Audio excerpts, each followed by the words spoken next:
Well, good afternoon, ladies and gentlemen. My name is Diana Rodriguez. I'm Director for Mexico Policy here at the U.S. Chamber of Commerce. Thank you for joining us this afternoon. We've just wrapped up an initial part of the second U.S. Mexico CEO Dialogue. Several of you around the room are members of the U.S. Mexico Leadership Initiative. We wanted to thank you for your input, your participation, and for being with us here today. As many of you know, we launched the U.S. Mexico CEO Dialogue last year. We held our first official meeting in Mexico City, and of course the impetus for this was the realization and the results of our two governments working to launch the high-level economic dialogue, and the realization between the private sector, ourselves at the U.S. Chamber of Commerce, and our partners, the Consejo Coordinador Empresarial, that we needed a forum for business leaders at the highest levels to engage, to meet, and to create a program of work that would advance the agenda.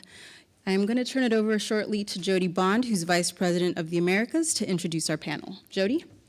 Great. Thank you, Diana, and thank you for all of you who showed up. Many of the people who have come today in the room are members of the U.S. Mexico Leadership Initiative and have been strong supporters of the relationship looking far into the future, and so we want to thank you for being here today. The CEOs that gathered for our second meeting, we're under the leadership of the folks on the stage here today. And I wanted to personally, on behalf of Tom Donohue and the Chamber, say thank you to everyone here, including John Rice, who is the Vice Chairman of General Electric. He's CEO of their global operations. He stepped up to the plate to fill this space and take a leadership role to launch the CEO Dialogue over a year ago. So John, I'm so pleased that you took that on as a statesman. It's difficult to play offense when the world is on fire, and there are so many other places that you could be, but you are here leading, playing offense, and making the economic agenda the agenda. I only agreed to do it because Armando said he would do it with me. There you go. Well, that said, Armando Garza Sada is the chairman of Alfa. And Armando stepped up to the plate from the Mexico section to play the leadership role and counterpart with John Rice. And really has infused a lot into this effort with his own leadership, with his government in Mexico, as well as with the executives that are here as a part of the dialogue. That said, we never would have gotten to this place where the private sector could have had a space to provide some inputs if it weren't for two of what I consider to be the best diplomats this world has to offer.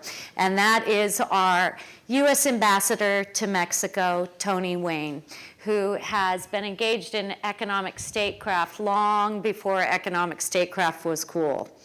And so, Tony, I really appreciate what you've done in the relationship, not only listening to us, but supporting and prompting us to be at the table.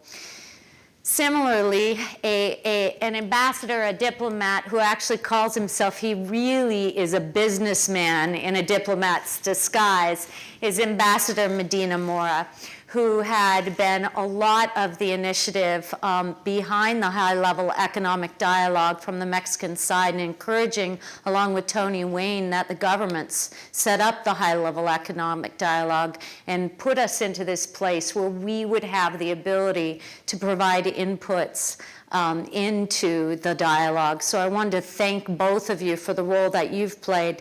And then the big heavyweight at the end, I don't mean he's a diminutive guy, but you know, the real person here from the business standpoint in Mexico is Claudio Gonzalez. He's the chairman of Kimberly-Clark.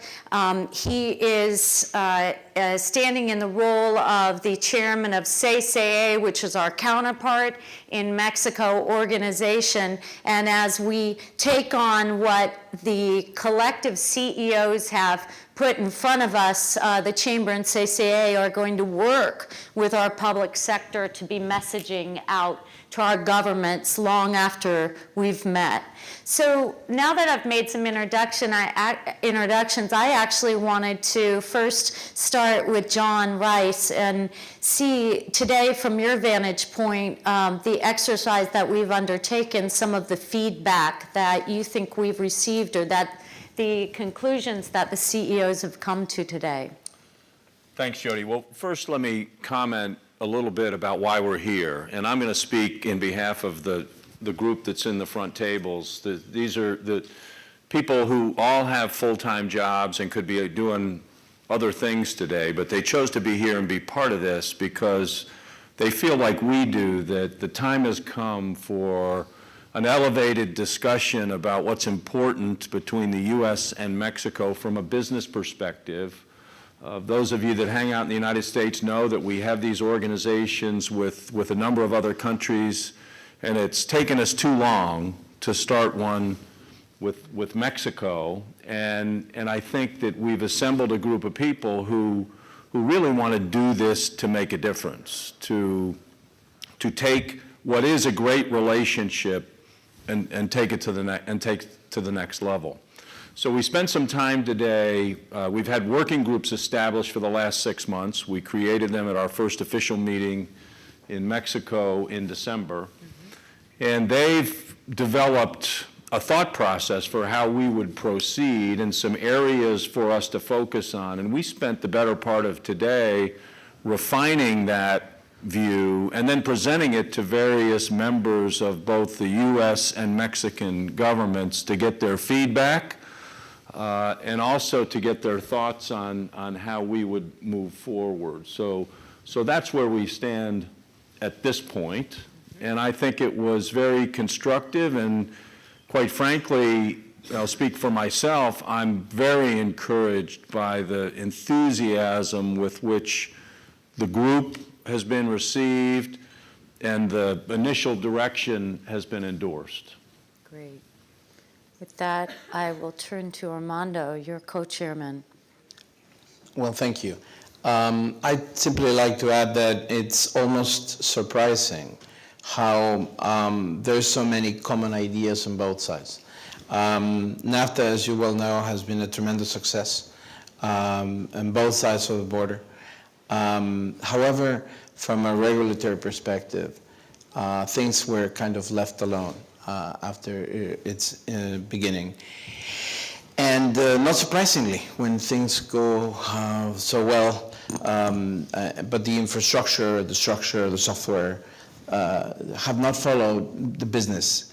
And that is why this business-led effort is so, I think, satisfactory. I think it is a major endeavor, but one that we feel we have concrete ideas that we can get hits and success and create inertia. With that, we also have long-term views as to what we should do in energy, for example, which is a major new effort in Mexico and one that has been developed in the U.S. But again, it's a very, very positive feeling to see that the public sector in both sides in both of our countries have a very similar view of what has to be done. We need to put a lot of pressure on the system so that things happen. Ambassador Wayne, I wanted to turn to you to give us some of your thoughts, as you've been so instrumental in our coming to the table and stalwart in promoting the economic relationship. Well, thank you very much, Jody. It's been great to be here today and to hear all of these very not only creative but fact-based, experience-based suggestions for how we can make the U.S.-Mexico relationship more competitive.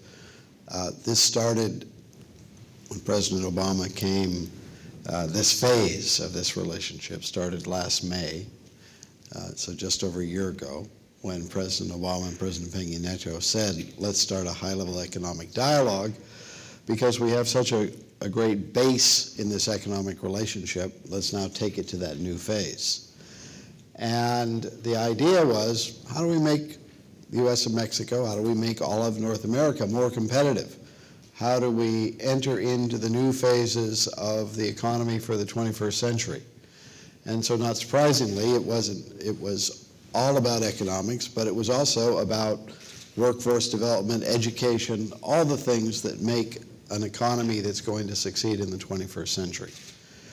And we started off ourselves between the two governments and started working on a work agenda and then formally launched the process last September when Vice President Biden went to Mexico. But the idea all along was that we needed input from the private sector and from civil society in general as to how we can best do this. Because we understand that government officials understand some things, but we don't understand how to make business, how to innovate, how to create things, how to build new partnerships, how to make the border run even better from the perspective of its users. And that's why this meeting today was so valuable from my perspective, because we are hearing concrete experience-based ideas that can really take us to a new level in the U.S.-Mexico relationship and really make us more competitive in the world, create more jobs, create a better future for both countries. So I was very happy to participate, happy to have other representatives like Secretary Pritzker, Secretary of Commerce here today. Happy to have our colleague from Mexico City, Undersecretary de Rosenzweig, join us for the Minister of Economy, and of course happy to have my partner in all of this effort, Ambassador Eduardo Medina Mora, with us, and to have all of these partners who have volunteered to be part of the CEO Dialogue that we expect we'll keep working with these shared goals. And what we discovered was there are a lot of great ideas there of things we can do better that will help all of us. Thank you. Great. Ambassador. First of all, it is a fantastic privilege to be here and also to share this perspective with my dear colleague, Tony Wayne. Ambassadors actually do not make decisions.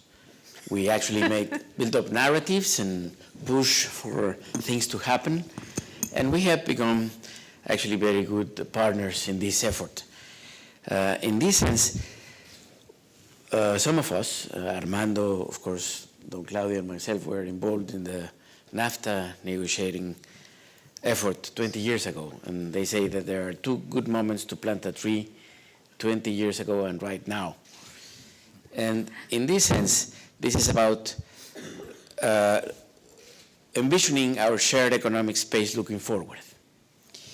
And other than the set of rules that was defined by our trade pact that yielded fantastically nicely for both countries, really not from public policy that much, but from the effort and the decisions and the risk-taking of the private sector. And now it is the time for the private sector to provide a new impulse and a new input into this, to actually work as a catalyst to build up a new shared perspective on our North American region and competitiveness. In this sense, this effort that has been undertaken by the CCE and the U.S. Chamber, and of course the chairs, John and Armando, is aligned very well with the high-level economic dialogue. I think that for the first time we have a roadmap looking forward in very specific, concrete things that are meaningful and that might make a real difference in terms of enhancing the competitiveness of our shared economic space. The most attractive area in the world looking towards the future is not in Asia, it is here, it's us. Thank you very much. Great. Thank you, Ambassador. Claudio. Well, it's difficult to add too much to what John, Armando, and our two very able ambassadors have already indicated. But I do want to state that one of the overarching themes that were discussed last night and today is the fact that in North America we have the highest potential for competitiveness that exists anywhere in the world.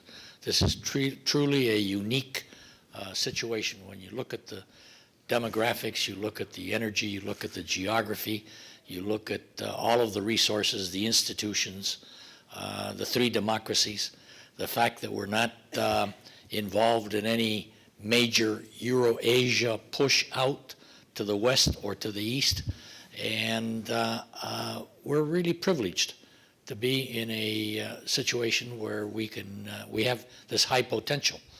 But we have to land this potential. We have to make it a reality, and we have to make it a reality with benefits for everyone involved in North America. And that's the challenge that we have, and we have to manage that challenge down to not only the overarching macro level, but also to the micro possibilities to really make this happen.